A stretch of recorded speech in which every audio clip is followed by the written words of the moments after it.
There we go. If you miss anything or if you have a technical issue, you can leave and then rejoin. And yeah, if you missed anything or just want to hear it and see the slides again, you can. And the recording and the slides will be sent most likely on Monday. So keep an eye out on the emails. Okay, can we get the next slide, please? So quickly, what we're going to be talking about today, we'll have quick introductions to Students for Trees and the Woodland Trust, and then we'll move on to the practical side, so how you can prepare for your tree planting, how to actually plant the trees and how to properly look after them.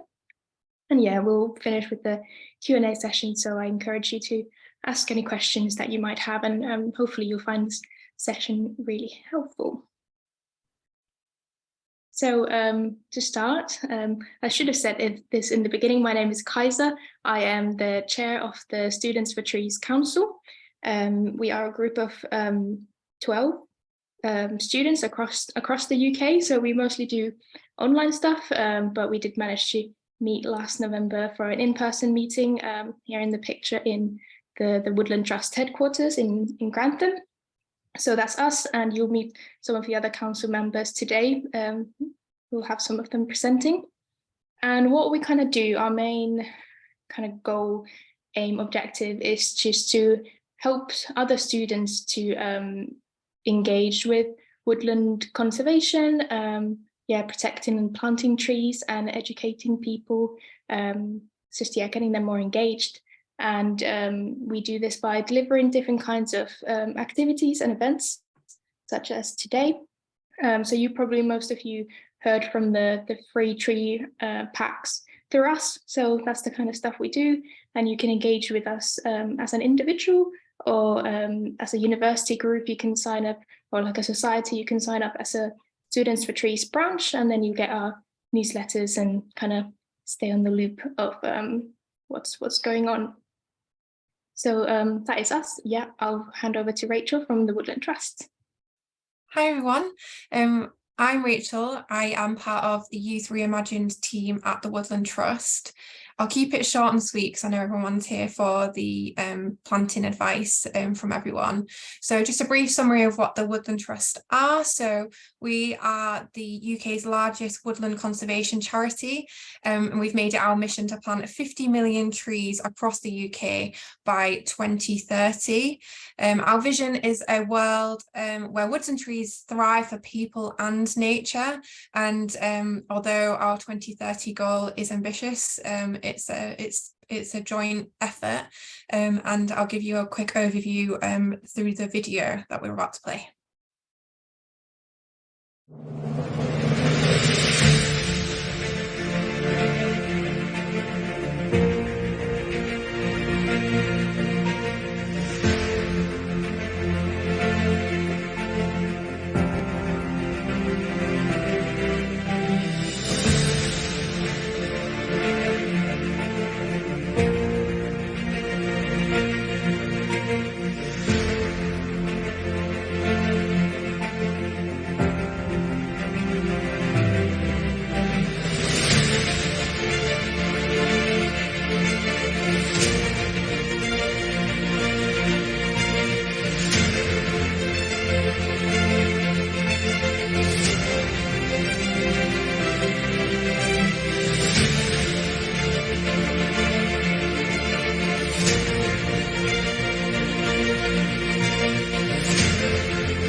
So the climate campaign is our latest campaign. It's the Plant More Trees campaign.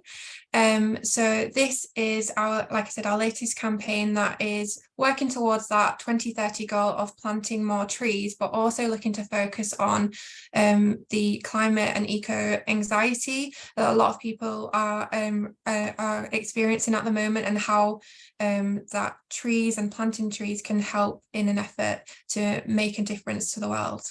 And here's another fun video for that. Question: do you like cute, fluffy animals? Do you enjoy a romantic stroll? Do you like your friends, love your family, having a home, breathing? How about living? Then how do we help protect it all? No. Trees. They're one of our best defences against the climate crisis. Join the Woodland Trust's mission to plant more and help protect us all.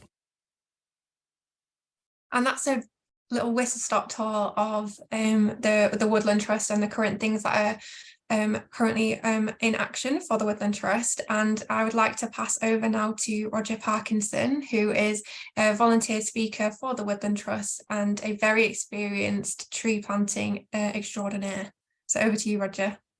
Hi everybody, and thank you for joining us tonight. It's a really important topic, as you can see from the videos we've just seen.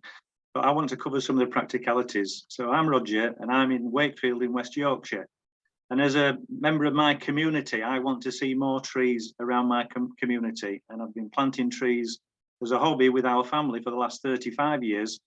But in the last 16 years, I've taken it far more seriously, and it's more of a full-time job than a hobby. And I'm retired now, I can spend a lot more time doing it. So I really want to encourage you to plant trees and show you how easy it is. So the various things we're going to be looking at are the issues about land, first of all. That is the most difficult part, really, is to find somewhere to plant. The equipment that you might use, the trees that are supplied by the Woodland Trust, and the Trust have been fantastic at this for many years, providing the free Woodland Trust tree packs to community groups all over the UK. You can order those and they arrive every March or every November, usually about the second week in November. How you manage your time and your project, how you might do that, and that'll be from my own experience, how we've done local community projects and engaged schools, community groups, faith groups, companies come along and help, as well as volunteers. And also the type of people you get together yourselves as volunteers to help to organise these things. So you are facilitating the project. Next slide, please. So when you order your trees, you'll see later there are 3 different sizes of pack, and we'll be looking at those. But when the trees arrive, basically they need signing for, and you'll get updates on email telling you when the trees will be arriving. They're really good at telling you when things are going to arrive at your door, and just sign for them. And then first thing to do is to open up the box of trees. It's really important that you do this straight away. The trees have been in that box probably for 2 or 3 days. Sometimes I've been to schools, for instance, where the box has stayed in reception for a couple of weeks. You open it and the poor trees are really suffering. So open the box up and stand up those bundles of trees. They're bundled together of the same type, and within a bundle you might find there's about 15 trees wrapped around the roots and the little bit of soil that's with them to hold them together, and there'll be a label on each bundle telling you what type of tree they are. So if you can, what I do, I like to sit them on some soil. So open them up, sit them on some soil. If you haven't got any soil that you can sit them on, the box they arrive in is made of a waxed card and it's quite durable. So what you can do is put an inch of soil, if you can, in the bottom of that box and sit the bundles on top of those. And even after a couple of weeks, you'll find that tiny roots will start to appear and extend into that soil. So that's giving your trees a flying start. Whereas if you're standing them on a hard surface, those little roots may perish.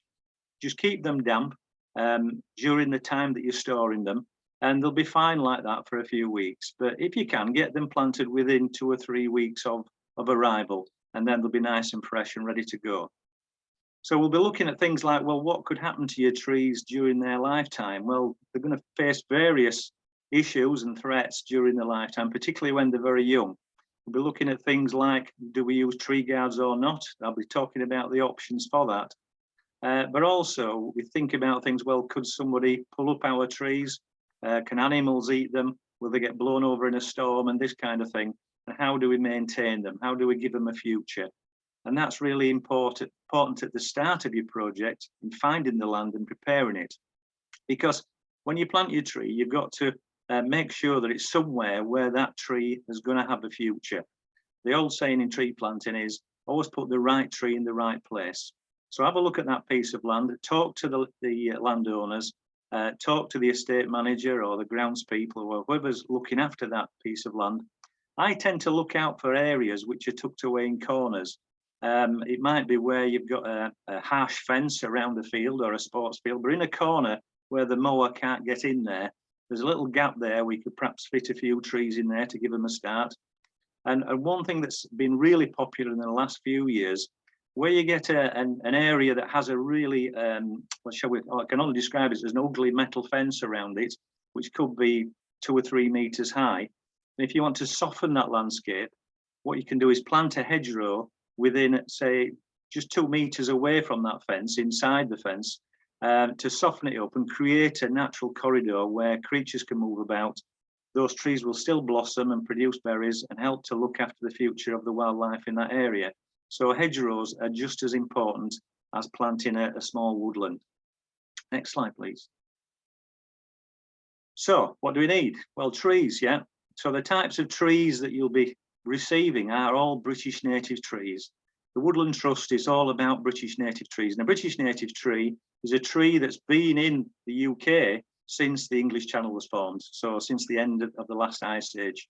And we haven't got many trees. Some say we've got about 40 types which are British native, some say more. In the world, there's something in the region of 65,000 different kinds of tree. But unfortunately, where we are on the globe, every so many thousands of years, the slate is wiped clean and the trees have to come back again, usually by a natural process. So we haven't got a great deal of native trees. But keep in mind that our wildlife has grown alongside these trees, and they need the blossom and the berries from those trees. Sometimes if it's hazelnuts or acorns, they've evolved alongside those trees. So it's very important we put those types in. Non-native trees have a place as well. So again, right tree in right place. It may be in an urban setting that some non-native species might be useful or for decorative purposes, but for a native tree is really important for our wildlife. So tools and safety gear. So what kind of tools we need? Well, we're going to need a spade. That's quite obvious, isn't it? So, you can bring along a spade. When you advertise your planting project, put on that advert that please bring your own spade.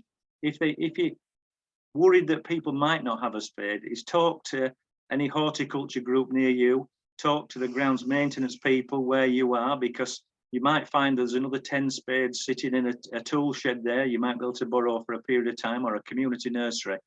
So look at that kind of thing. Safety gear on the day, always wear boots or Wellingtons, because if you're pressing down onto a metal spade, it can be quite hard on the arch of your foot. So you need some sturdy footwear to be able to do that. And also the ground may be uneven.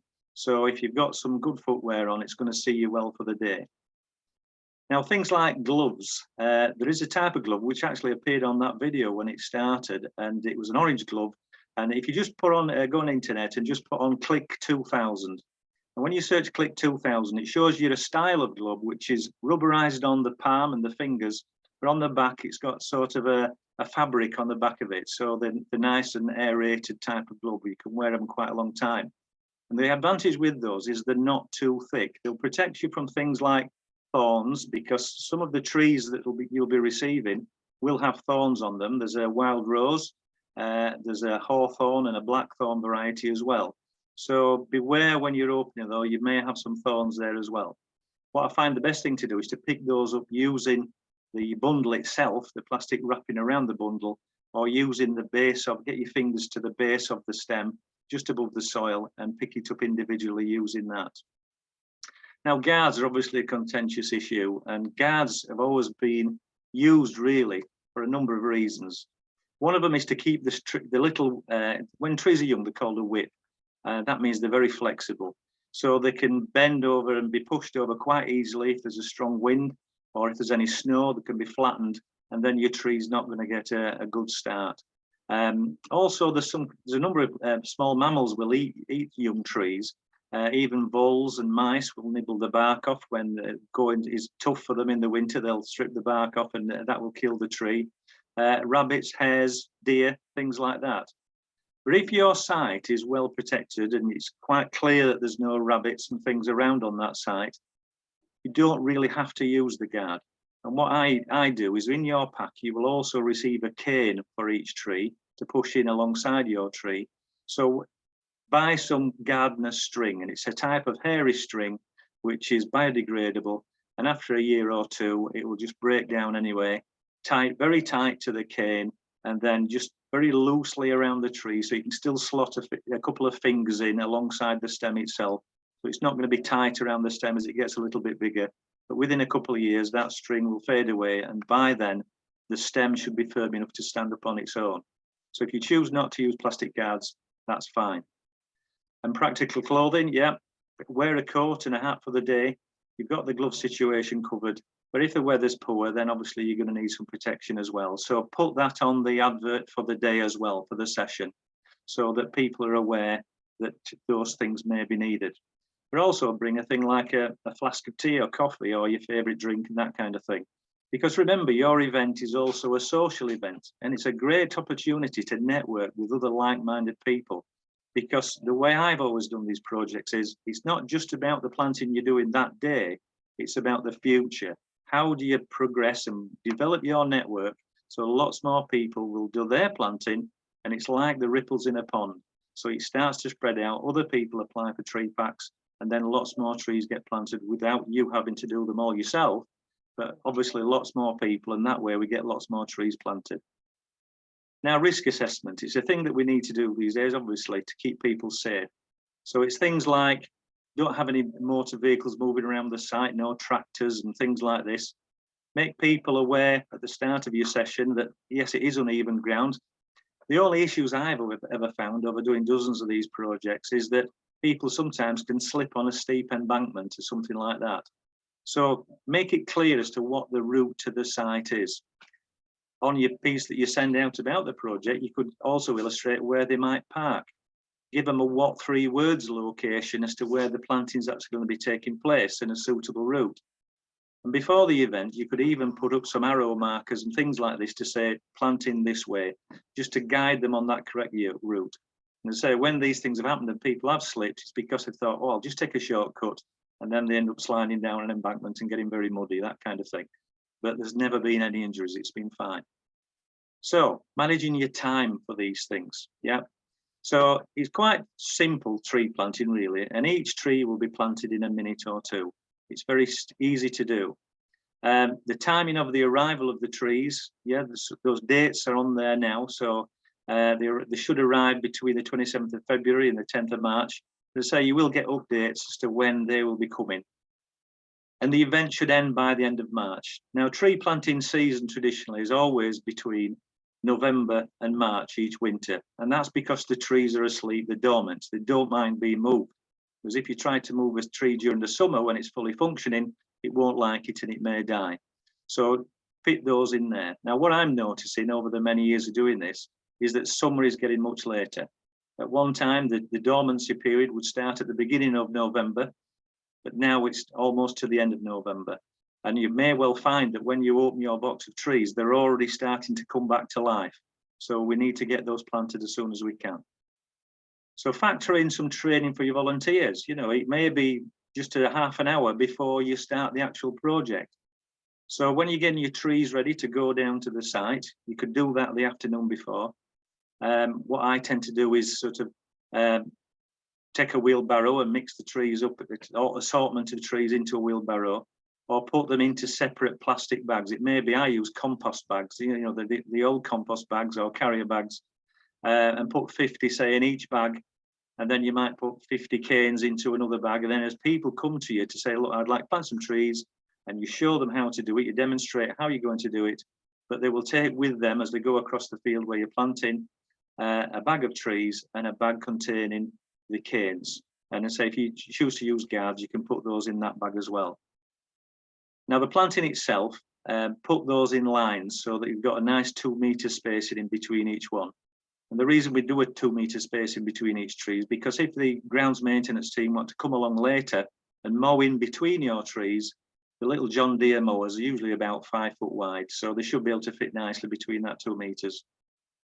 Have a chat with people while they're planting. You know, this again, it's a social event, it's a networking event.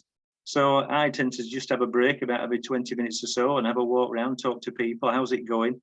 Talk about the different kinds of tree that they've got with them and what those trees will provide, the blossom and that kind of thing. So you're stimulating that interest. I find that people want to do this. They want to do something positive. And there's nothing I find more rewarding if you can go out and plant a tree and take some positive action against all this bad news that we hear about climate change. And it's a real opportunity to do that. And look at things like, well, will there be problem getting onto site? Will there be a locked gate and things like this? So again, it's that communication thing with the estate manager or the grounds maintenance team to make sure you can get on there. What I found on some sites where it is a heavily managed site and there's mowing going on quite regularly and things like this, the grounds maintenance team will point out to you where it would be a good spot to plant trees on an embankment or in the corner of a field and things like this, where they don't mind putting them. Some of them actually want hedgerows, and they will mark out exactly where they want those hedgerows. So it's a communication thing. Talk to the people there, and you tend to find that people in this, what shall we say, this profession and interest. I'm a volunteer, but people there, I find that the tree people really want to make these things happen. So you will get that support. Next slide, please. Right, do you have enough people to plant? Now, when we get a bit further on, you'll see that the largest pack is 420 trees. You think, oh, we'll never do that. But what I tend to find is 10 or a dozen people are enough to do that. And some people are so enthusiastic. If you've got your trees into these batches of 50, they will come back after an hour and say, well, done those, can I have another 50, please? And they'll want to put some more in. And that happens quite regularly. And even, you know, when the kids are planting, I take school groups out planting trees and they work in pairs whilst they're planting a tree. That's the best way to do it. And you find that within an hour, you know, junior school children even will plant 15 or 16 trees quite easily within an hour and make a really good job of it. So don't be put off when you think, oh, this is a large amount of trees. You'll tend to find that the planting, you'll get those in 2 to 3 hours. If you can get 10 or a dozen people there, you'll get. Sorry, Roger, I've just got to interrupt you. I think we've got Hazel for this slide down for some advice on students specifically, if that's all right to jump in. Sorry about that. I'm sorry. Over to Hazel. I think you did a great job, Roger. Sorry, Hazel. No, not at all.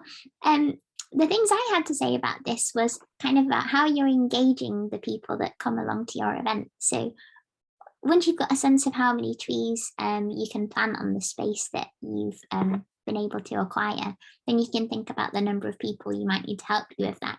And as Roger said, people can actually get through quite a lot of trees in a short space of time, which you're in the swing of things. But you might want to think about accounting for time at the start to kind of introduce the site and the reason why you're planting there.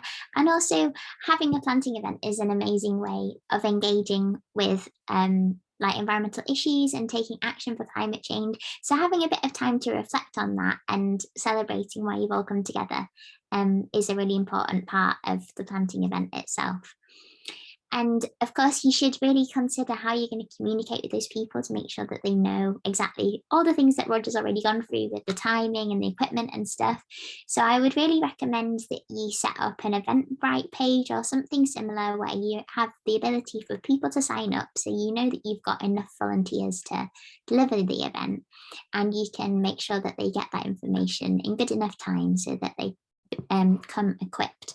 So you can give things like what 3 words that Roger mentioned so that they've got the exact location of where they're meeting and they know kind of where the public transport connections are or a car park if necessary and facilities, anything they need to bring, and send out an automated reminder that has all of that information contained in it. And it might also be worth considering if any of your volunteers have got any additional requirements, if you need to think a bit more about accessibility of the site, if somebody is joining you that just needs a bit more help with that. And then thinking about, educating and engaging. So you might have people that have never planted before. So taking the time to do that demonstration is really important, because obviously we want as many trees in the ground as possible, but we want them to be in the ground as carefully and safely as possible. So doing a demo is really important, and we're going to come on to how to plant.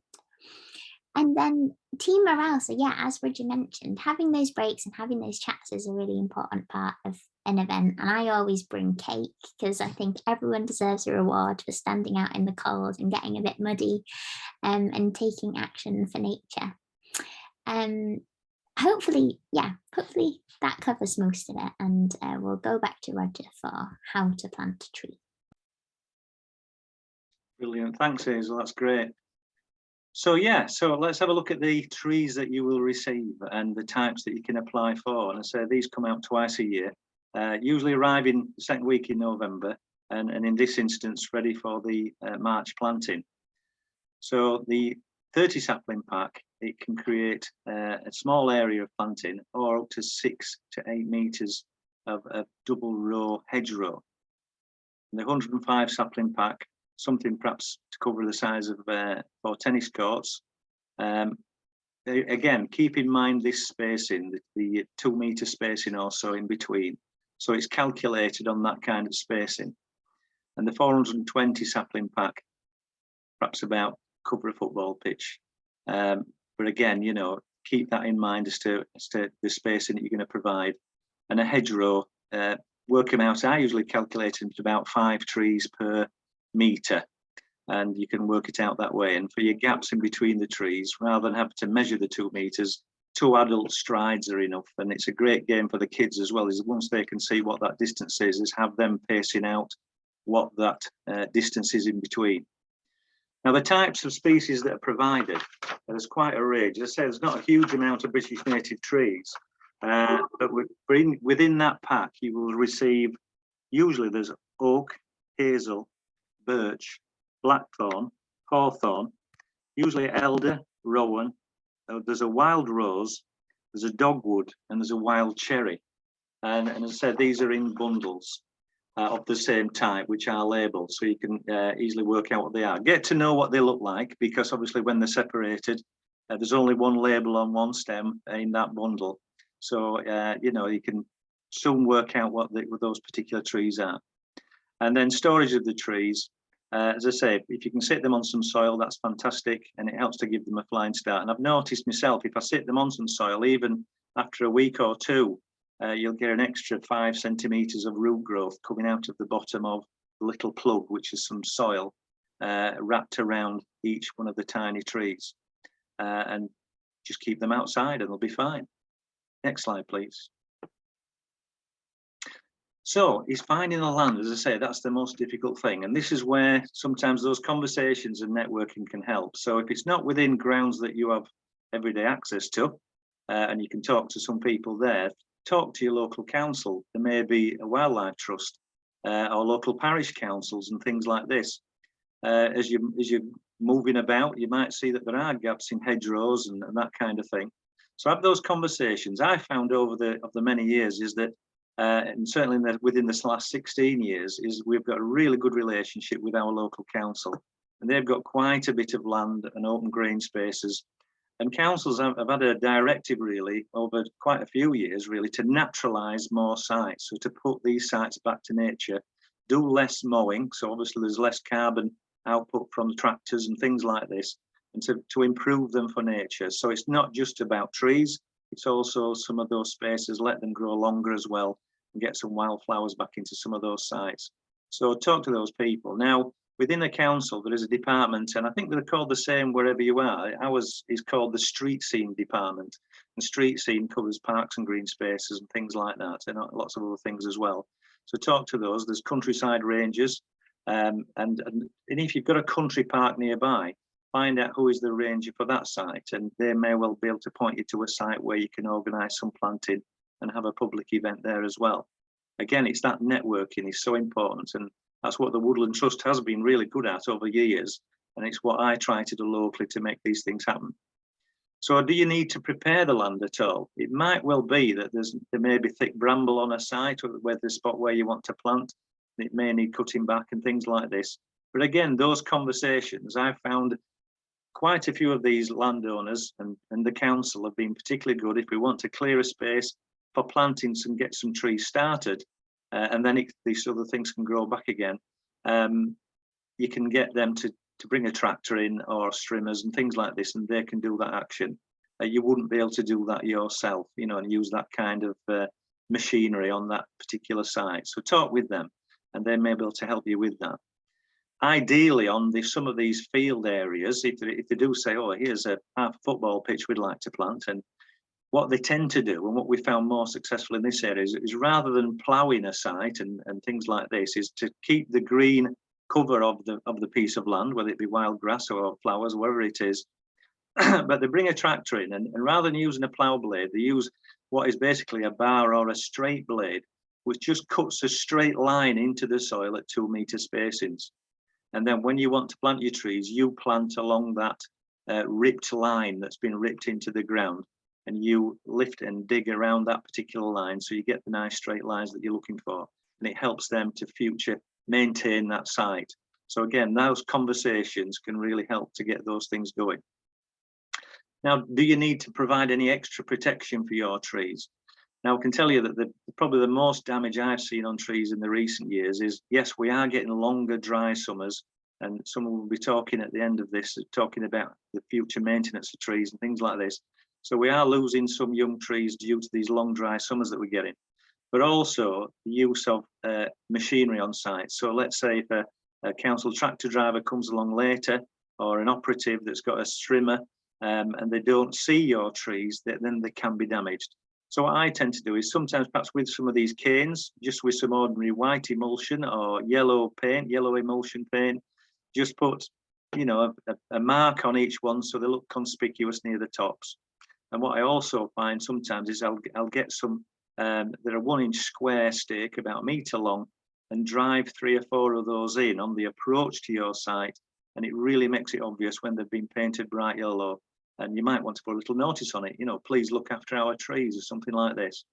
If it's near to a fence where you've got animals on the other side of the fence, make sure that your trees are far enough away so that the horse or the cow or the sheep can't stick their head over or through and start to eat your trees. I've seen that done a few times. So just be aware of what's around that site, which might need some extra protection, and making people more aware of where the trees are. Thank you. Next slide, please. Right, we're going to look at, and it's called pit planting, but basically it's digging a hole to plant a tree. And it might sound straightforward, and it certainly is. Now on the picture 1 there, you can see it's a really good example of the type of tree that you'll get within the bundle. So when the bundle's unwrapped, all the root systems separate from each other, and you can see the little plug of soil there just under the white label, which is saying what that tree is. And I said there's only one label on each bundle. So under there, the little plug there is only about 4 or 5 inches long. So it doesn't have to be a deep hole, but there's a nice, they're grown in what they call cells. These are cell grown plants. So the root is confined at this particular time.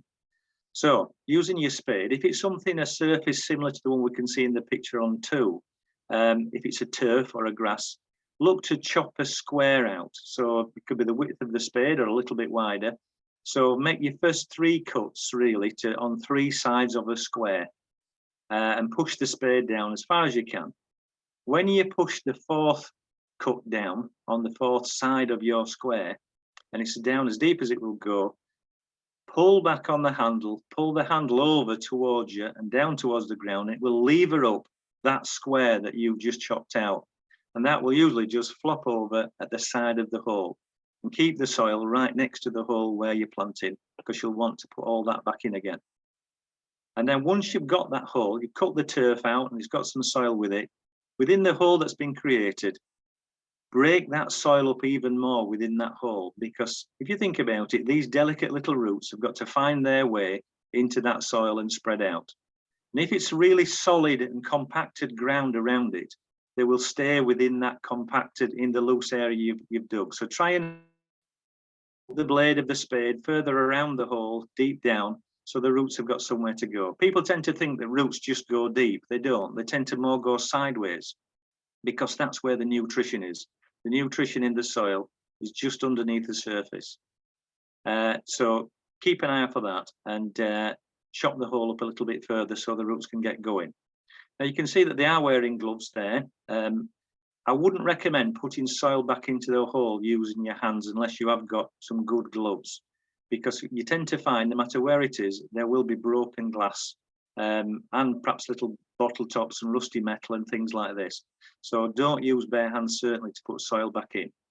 You'll find as you're doing it, if you're working in pairs, one person can hold the tree steady and at the right level. That means that the top of the plug of the root, you know, where the soil is at the top part of it, that's level with the surface around it.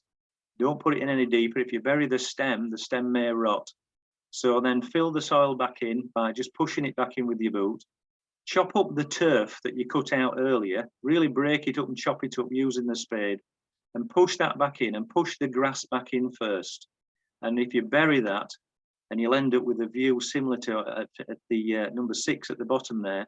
So you've got an empty space around your tree with no other plants that's going to steal water from your tree. And as they grow, they won't get as much shade around it and that kind of thing. It'll help your tree to really get going. Then firm it around with your foot, particularly your heel. You can put a bit more pressure on with your heel. And as you can see in this picture here, you can see a site that's been done with all the tubes. This is probably a woodland creation project where the trees have been put in place. To fit the guard, all you need to do really is push the cane in right next to your tree as close as you can, within 1 or 2 centimeters of the stem, and push it down. Just push it down with your hand to start with. But what I find just helps to make it more secure is use the flat of your spade a bit like a mallet. So hold the top of the cane just a few inches down with one hand, and hold the spade about halfway down the shaft of the spade, and just tap it with the flat of the spade. And it just tap it down 2 or 3 more inches, and that'll get it really secure into the ground. It's not going anywhere. Now, sometimes you can slide the tube if you choose to use it. You can slide it straight on the cane and down over the tree as well. But our little trees you saw in the first picture has some little branches on it, and you couldn't do that. So these are spirals that come with these particular trees.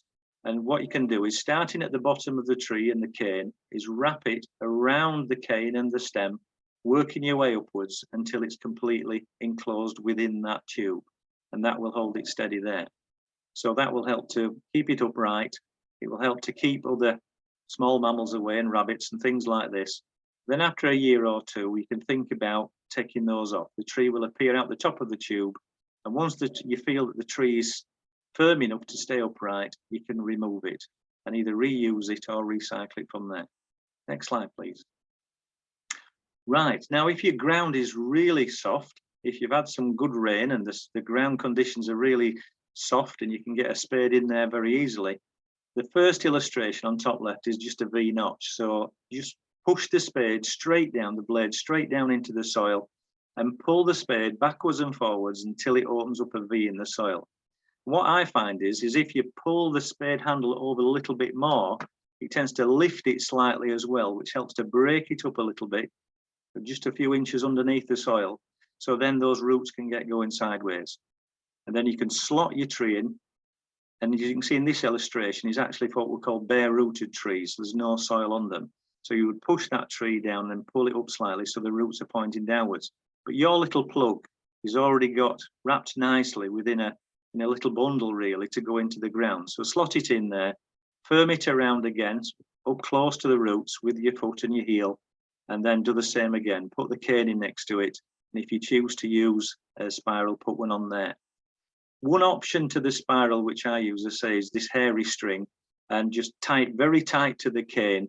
If you don't want to use a tube, tie it very tight to the cane, and then just loosely around the tree so you can still slot 2 fingers in through the hole that's holding the tree upright, and that will last a year or so.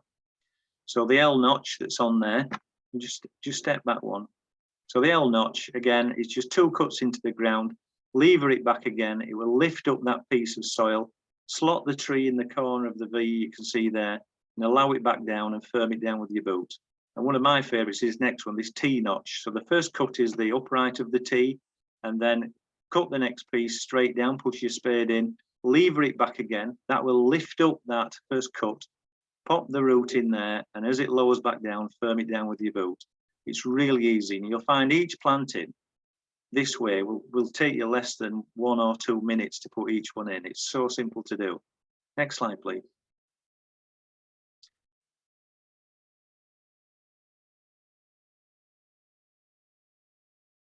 Right, so here we've got an illustration of what it might look like.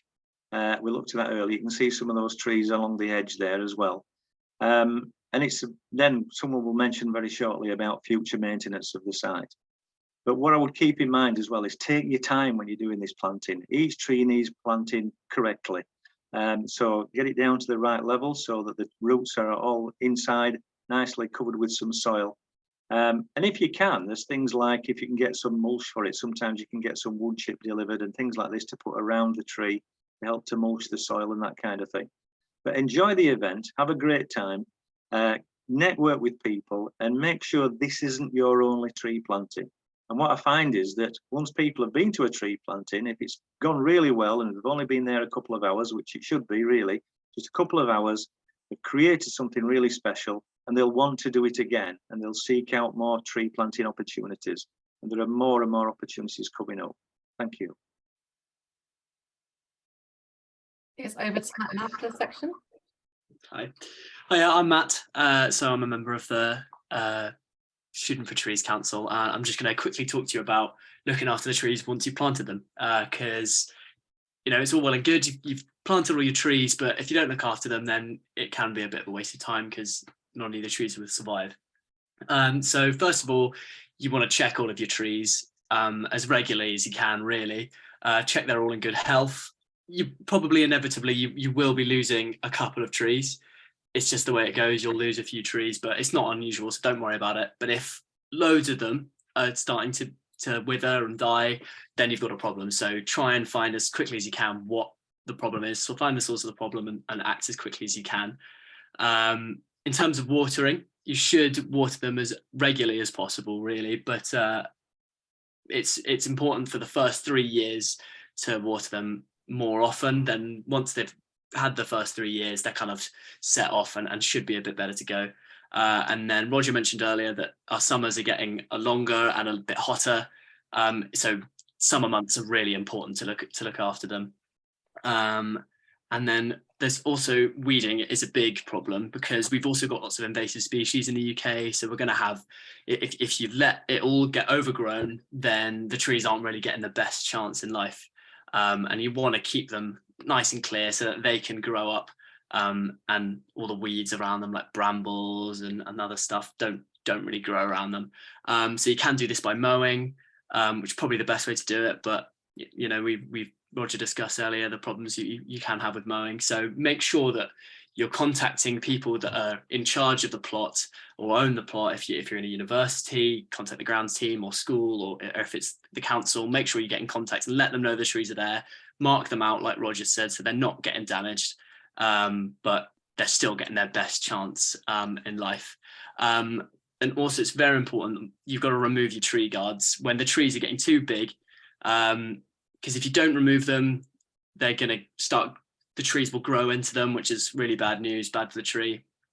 And once you've got rid of them, don't just chuck them on the side and let them kind of sit there because they won't rot down. Unfortunately, they're made of plastic. So you can dispose of them properly, or even better, keep them and use them again, which would be great because it's more trees that get planted. If you go on to the next slide, please. Here we go. This is just to kind of show you weeding really does make a difference. If you're using weed control, you're going to have a lot more growth as opposed to no weeding at all. And the next slide. Here you go. This is just final thing. Any more information you're looking for, QR codes here, you can scan them. It's going to take you to relevant sites so you can find out more information about planting your trees and have a great time doing it.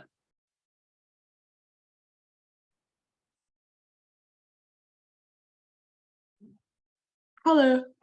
Yeah, so I'm looking at the Q&A box, so I don't think there's any questions, but if anyone wants to pop a question in there just now, that would be good. And Roger or Matt or Hazel will answer it for you. so far so good. If we give it a minute, and if we can have the next slide, please. Then yeah, this is all our contact details, just in case you have any more questions for anyone else on the council. We're quite good at sort of keeping the email checked and things, so should get back to you pretty quickly. But yeah, I don't think anyone's had any question. So Celine, I don't know what you want to Thanks do. everyone. So thanks very much for joining us today. We appreciate it. Obviously it's a little bit after work. So for those of you who come after you've finished your work time, thank you very much. If you do have any other questions, we're happy to stick around for a few minutes. If you do think of one, I think you can raise your hand or you can add it to the Q&A section. Otherwise just drop us an email. But yeah, thank you very much for joining us today. If you do have any questions when your trees arrive as well, please do drop an email. We can definitely help out with that. I will stop recording as well.